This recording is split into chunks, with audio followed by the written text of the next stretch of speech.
मुंबई में फिरोजाबाद के युवक की संदिग्ध मौत, पत्नी पर जहर देकर हत्या का आरोप। फिरोजाबाद के मक्खनपुर निवासी एक युवक की मुंबई में रहस्यमय परिस्थितियों में मौत हो गई, जिससे पूरे इलाके में सनसनी फैल गई है। परिजनों ने पत्नी निकिता पर गंभीर आरोप लगाते हुए कहा कि निकिता ने जहर या कोई नशीला पदार्थ मिलाकर दिया रसगुल्ले में, उसके बाद आत्महत्या में बदलने की कोशिश। पोस्टमार्टम रिपोर्ट में हैंगिंग से मौत की पुष्टि हुई है, लेकिन परिवार इसे आत्महत्या नहीं बल्कि साजिश बता रहा है। इसी बीच पत्नी निकिता के बयान ने मामले को और रहस्यमय बना दिया। उसने कहा, मेरा रिश्ता सिर्फ पति तक था, अब ससुराल नहीं जाऊंगी। परिजन इसे सुनियोजित हत्या का सबूत मान रहे हैं और निकिता समेत ससुराल पक्ष पर कड़ी कार्रवाई की मांग कर रहे हैं। अब सवाल उठता है, यह आत्महत्या थी या फिर एक सुनियोजित मर्डर प्लान? क्या नाम है भैया आपका? मेरा नाम मूलचंद गुप्ता, मक्खनपुर डिस्ट्रिक्ट फिरोजाबाद, उत्तर प्रदेश का रहने वाला हूँ। ये मेरा बड़ा बेटा था, सारा घर का कारोबार और देख रेख कर यही करता था। एक बड़ी बेटी की शादी कर चुका हूँ, छोटी बेटी भी, एक बेटा भी है जो पढ़ाई कर रहा है। मैं हार्ट का पेशेंट हूँ और ये मेरा सब कुछ था। अब ये घर की देख रेख कौन करेगा? मेरी सरकार से यही दरख्वास्त है कि इसकी जो सख्त से सख्त कार्रवाई की जाए और इसका न्याय दिलवाया जाए। न्याय अन्याय मेरे साथ हुआ है। महाराष्ट्र पुलिस ने ना तो सुनी है, ना शासन या प्रशासन। कोई अगर सुनता तो मुझे वो जगह दिखाता, सीसी कैमरे दिखाता, मुझे संतुष्टि दिलाता। मैंने हॉस्पिटल में देखा तो मेरा बच्चा ऐसे पड़ा हुआ था कूड़े की तरह। जब देखा गया तो वो आंखें बंद थी, मुंह बंद था। अगर ये सुसाइड करता, फांसी लगाता तो गर्दन खिंच जाती है। उसमें कई कारण आते हैं, मगर ये चिकित्सक होने के नाते से काफ़ी लोगों का भला करता था। यहाँ इतनी भीड़ थी, इसके चाहने वालों की तांता लगा हुआ था। यहाँ पर सिर्फ एक दर्शन पाने के लिए बहुत भीड़ थी यहाँ। बस इतना ही कहना चाहता हूँ सरकार से कि इसके साथ न्याय अन्याय ना होने दे। सिर्फ न्याय की भूख मांगता हूँ, आपसे भीख की दरख्वास्त है मेरी, संतुष्टि करें। बताइए क्या नाम है आपका? मेरा नाम गीता है। अच्छा, आपके बेटे के साथ में जो घटना हुई है, ये किस तरह की घटना हुई है? जो हमने घटना बताई वैसी नहीं है ये, हम लोग को इसको भी विश्वास नहीं बिल्कुल। मैं रात को 10 बजे करीब अपने बेटे से बात करी, अच्छे से बात हुई। कहने लगा, मम्मी खाना पीना खा लिया। हमने खाना भी ठीक है, खाना पीना खा लिया आराम से, चलो आप भी सो, हम भी लोग आराम करते। इतना कह के हम लोग सो गए थे। रात को करीब 2:30 पौने 3 के बीच में फ़ोन आया मेरे बेटे का नंबर। मैंने एकदम से चौंक गई कि रात को क्यों फ़ोन आया मेरे बेटे का ही फ़ोन, मोबाइल नंबर से। मैंने कहा हेलो, मैंने हेलो, तो उसमें आवाज़ किसी और की आई। हमने मेरे बेटे की आवाज़ तो नहीं, हमें कौन बोल रहा है आप? मैंने कहा है राहुल कहाँ है, सुमित कहाँ है? तो कहने लगे मैं उसका फ्रेंड बोल रहा हूँ। आप कौन है? मैं उसकी मम्मी बोल रही हूँ। बात कराइए मेरे बेटे से कि नहीं, आप ऐसा है, इसके पापा को फ़ोन दीजिए। मैंने नहीं, मुझे बताओ क्या बात है। तो कहते पापा को फ़ोन दीजिए, मैं पापा से बात करूँगा। फिर इनको मैंने फ़ोन पकड़ाया, उनसे बात करी। तो उनसे जो भी बात करी मैं सुनती रही। मैं इनसे पूछती रही क्या बात है, क्या ये बताया नहीं। बाद में बताया कि तुम्हारे बेटे ने फांसी लगा ली। इन्होंने तुरंत कहा कि मेरा बेटा ऐसा नहीं कर सकता कभी ना, मुझे हम लोग को बिल्कुल विश्वास नहीं वैसा कर सकता है, क्योंकि हम लोग के आने के लिए वो कह रहा था। तो होली से 4-5 दिन पहले से कह रहा था, मम्मी मैं होली के बाद आ रहा हूँ, मैं आ रहा हूँ, और 30 तारीख को तो पक्का मैं आ ही जाऊँगा, कोई रोक नहीं सकता है, ये उसने कहा बिल्कुल पाक। और उसने जो अपने डॉक्यूमेंट वहाँ ले गया तो वहाँ के करवा लिए, तो वो वापस फिर यूपी की करवा रहा था, वो यहीं बैठना चाह रहा था। तो मुझे लगता है कि ये उनको मालूम पड़ गया, उन लोगों के घर वालों को, या तो ये कारण हो सकता है, या 12-25 में। और 12-25 में उसका एक दोस्त है नवादा में रहता, सुशील, उसको उसने वीडियो कॉल करा। खूब दोनों लोग हंस के बातें कर रहे थे और ये मिठाई खा रहा था रसगुल्ले, जबकि मेरा बेटा रसगुल्ले नहीं खाता, तो उसकी मिठाई खा रहा था बैठकर। मुझे थोड़ा सा अचंभा लगा, मिठाई खा रहा था। वो उसके दोस्त ने कहा हाँ मिठाई खा रहा था। मैंने अपने दोस्त से कहा कि बेटा भाई यार तू कैसा, तो अकेले रसगुल्ला खाएगा, एक आध रसगुल्ला भाभी को भी खिला।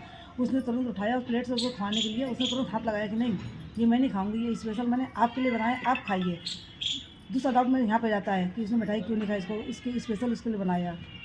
मुझे डाउट ये है कि उसको रसगुल्ले में ही कुछ खिलाया गया है, जिससे वो नशे में हो गया, तब उसको मारा गया है। उसको फांसी का नाम दिया जा रहा है, वो फांसी नहीं लगाया उसने। फांसी के कोई भी उसका निशान नहीं है। अगर फांसी लगाता तो उसका निशान ऊपर आता, तो उसका निशान यहाँ नीचे बिल्कुल गर्दन में दिया है, ना उसकी जीभ बाहर है, ना उसकी आंखें बाहर है, कोई भी चिन्ह फांसी का नहीं है।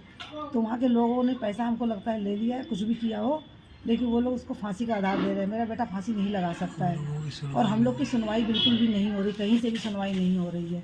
नहीं तो आपने वहाँ जो पुलिस प्रशासन है उससे शिकायत वगैरह कुछ की है? शिकायत गई थी, कंप्लेन करने गए थे, किसी ने वहाँ कंप्लेन नहीं लिया, वहाँ पे भी नहीं लिया, यहाँ पे भी नहीं लिया।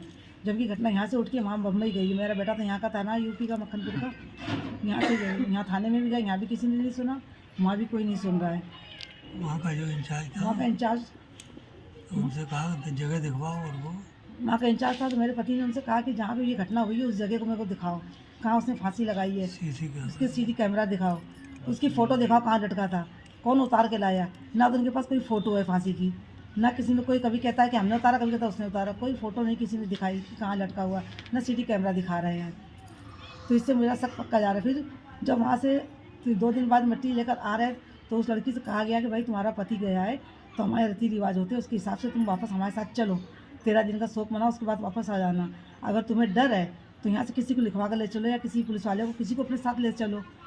उसको बेटे को, उसने अपना बेटा माना तो उसको अग्नि दिया कर, उसने साफ कह दिया, तुरंत 1 मिनट नहीं लगा उसको कहने में कि पति मरेगा, करे वो पति मर गया, रिश्ता ख़त्म, कोई संकोच नहीं हुआ। अच्छा, जब वहाँ से एम्बुलेंस में लेके चले, उसके बाद गाड़ी का ड्राइवर उतरा, पीछे कुछ काम के लिए गया, तो उसने देखा पीछे जाके वो लड़की कोल्ड ड्रिंक और नमकीन खा रही थी, बैठ के हंस के बात कर रही थी, कोई उसके चेहरे पर शोक नहीं था। मेरे बेटे को उन लोगों ने मिल के मारा, पूरे संकेत वहीं पे जा रहे हैं, और यहाँ मेरी कोई सुनवाई नहीं हो रही है।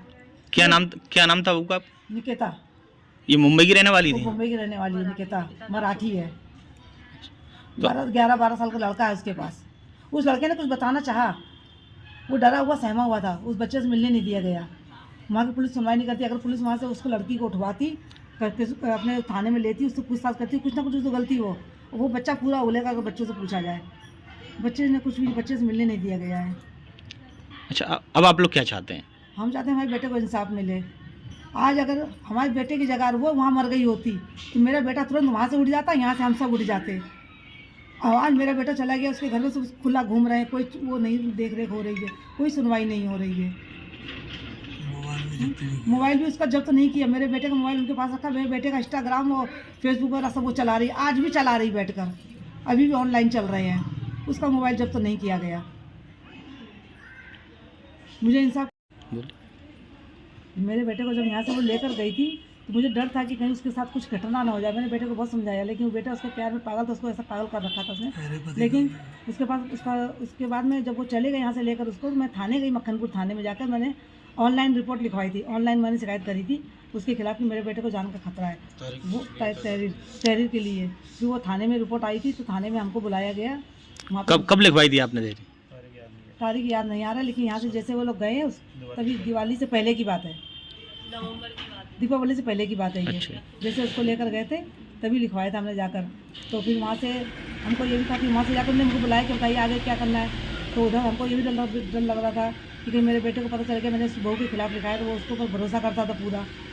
लेकिन मुझे डर था, उसको मैं जानती थी, मैं उसको पकड़ चुकी थी, लेकिन मेरे बेटे को डर था, इसलिए मैंने वहाँ पे जाकर लिखवाया। और वो उन्होंने कहा पुलिस वालों ने कुछ नहीं करना चाहते, इसको बंद करवा दो, तो उन्होंने वहाँ पे मक्खनपुर थाने में उन्होंने बंद कर दिया था उसको। पहले पति का भी उसको पता नहीं, पहला पति भी उसका कुछ पता नहीं चल रहा उसको, पति का उसको भी शायद मार दिया, क्या कर दिया पता नहीं है। ना उसके डिवोर्स पेपर दिखाए हैं, ना पति का नाम बताया है, ना पति कहाँ रहता है ये भी नहीं बताया। पहला पति जिसका बच्चा लेके घूम रही है वो।